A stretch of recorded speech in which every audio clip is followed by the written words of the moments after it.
असतात तेव्हाच ती ई चालन प्रणालीतून ते चालन कट करू शकतात. यावर काय म्हणाल? तर असं आहे की आमच्याकडे काही लोक येतात ना, त्यांना ट्रॅफिक पाहिजे. ट्रॅफिक कशाला पाहिजे तुम्हाला? म्हणजे तुम्ही कुठल्या विभागात नोकरी करता, तुम्हाला ट्रॅफिकच का पाहिजे? हेच पोलीस स्टेशन का पाहिजे? क्राईमच का पाहिजे? तर हे एक पैसा उकळण्याचं एक माध्यम आहे. मुळात असं आहे की हे जे अनेक चौकात असे लोक आहे की जे ड्रेस वरचा पांढरा शर्ट राहणार नाही, खाकी पॅन्ट राहील, परंतु कोणाची गाडी थांबवेल. असे जे गरजू लोक आहे त्यांच्या गाड्या थांबवतील. एखाद्याने हेल्मेट असेल घातला त्याच्यावर कार्यवाही करा. म्हणजे करप्शन एवढ्या मोठ्या प्रमाणात आहे या संदर्भात.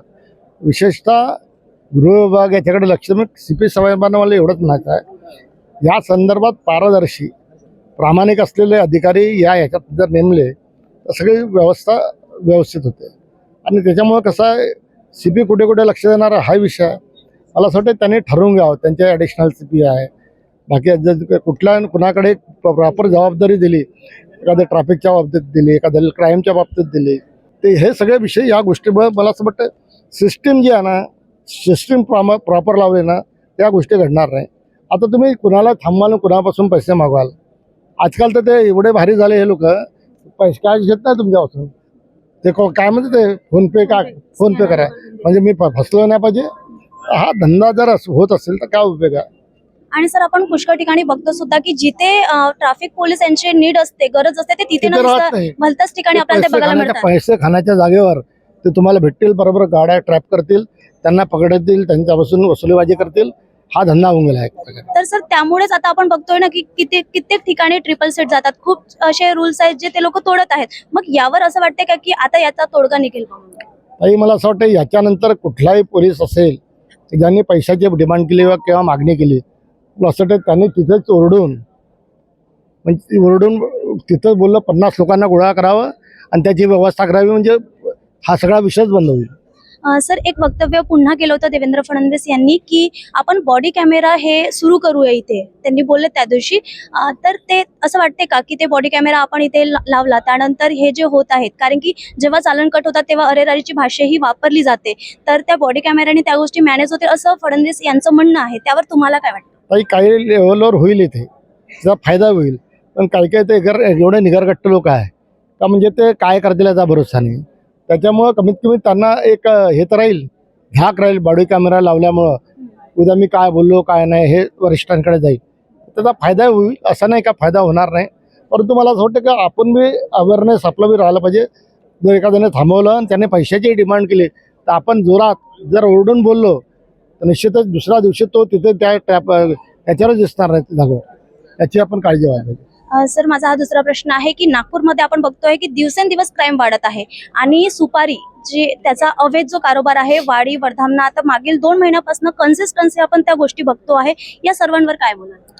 ताई, या संदर्भात एवढं सांगेल की नागपुरात माहितीचा अधिकार, त्याच्यानंतर हे जे लोक ना अशा प्रकारचे यांच्यावर ट्रॅप करणारे अनेक लोक आहे. त्यांचा धंदा होऊन गेला आहे. सुपारीवाला त्याच्यापासून वसुली करा, म्हणजे हे सगळे अशा प्रकारचे जे कृत्य आहे ना, त्याच्यात अनेक सारे पॉलिटिकल कार्यकर्ते, राजकीय कार्यकर्ते ते याच्यात इन्व्हॉल्व आहे. त्याच्यामुळं त्या पक्षांना समजायला पाहिजे का आपण कुठल्या कार्यकर्त्याला किती महत्त्व द्यायचं आणि किती महत्त्व देऊ नये. जर चांगल्या पक्षात चांगले लोक राहतील तर चांगलं होईल, आणि अशा थर्ड क्लास लोक राहतील वसुलीबाज तर त्या पक्ष कधी त्यांचा वाढणार नाही, कधी मोठे होणार नाही. या संदर्भात तर तुम्हाला सगळं माहीत आहे. जेवढे तुम्ही पाहिलं माहितीचे अधिकार, त्याचे पदपान कुठल्या पक्षाचे हे पाहत तुमच्या लक्षात घेऊन कुणाचे धंदे आहेत. पण सर, हे आपल्या नागपूरमध्ये होत आहे आणि आपण पण एका नागपूरमधल्या भागाचं नेतृत्व करता, तर यासाठी तुम्हाला काय वाटतं की कुठले मुद्दे मांडले पाहिजेत किंवा त्यावर कसा तोडगा काढला पाहिजे?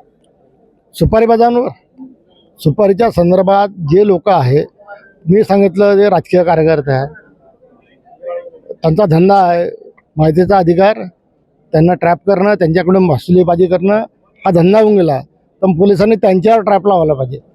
जे अशा पद्धतीचे आहे ना लोक आहे त्यांच्यावर कारवाई झाला पाहिजे. सर, शेवटचा प्रश्न हा आहे की जो सक्करदऱ्याचा आपला पूल आहे त्याचं सौंदर्यीकरण अजूनपर्यंत झालं नाही, अद्याप किती दिवसांपासून होतो तसाच आहे, कधीपर्यंत? काही सक्करदऱ्याच्या संदर्भात मान्य देवेंद्रजींशी बोलणं झाला.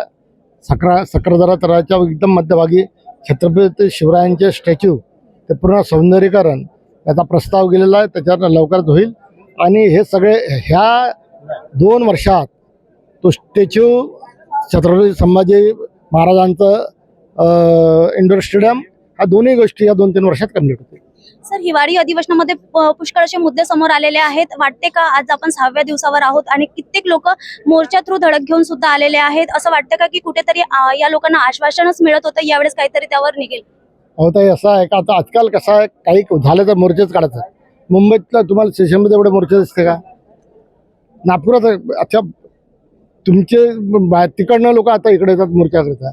तुम्हाला मुंबईजवळ मुंबईत काढा ना, तिथे एवढं मोठं तो हे आहे ग्राउंड आझाद मैदान, तिथे थांबा, तिथून निवेदन मागवा, बोलवा मंत्र्यांना, तिथं निवेदन द्या. आता नागपूर एवढं कंजेस्टेड आहे आणि या भागात त्या मोर्चामुळे येणार म्हणजे आमच्यासारखा माणूस 2-2 तास पोहोचू शकत नाही सभागृहात, अशा प्रकारची अवस्था आहे. त्यामुळं मला असं विनंती करायची आहे की बा मोर्चेकरांनी जास्तीत जास्त सेशन बी जास्त दिवस राहते, 2-2 महिन्याचं सेशन राहते. या तुमच्या निवेदनात तुम्ही तिकडे घेऊन या, तिकडे घेऊन आला सगळे आमदार येते, सगळे मंत्री येतात, त्यांच्यासमोर द्या. आता सोल्युशन तर काही सगळ्या विषयाचं निघणार नाही. जे कायद्यात बसेल त्यांच्यावर काहीतरी करू शकतील, पण जे कायद्यात बसणार नाही तर त्याविषयी किती तुम्ही आंदोलन करून उपयोग काय? तर सर, नागपूरमध्येच हे सगळे मोर्चे येतात, यामागचं काय कारण आहे? आता त्याचं कारण गोल सांगू शकते.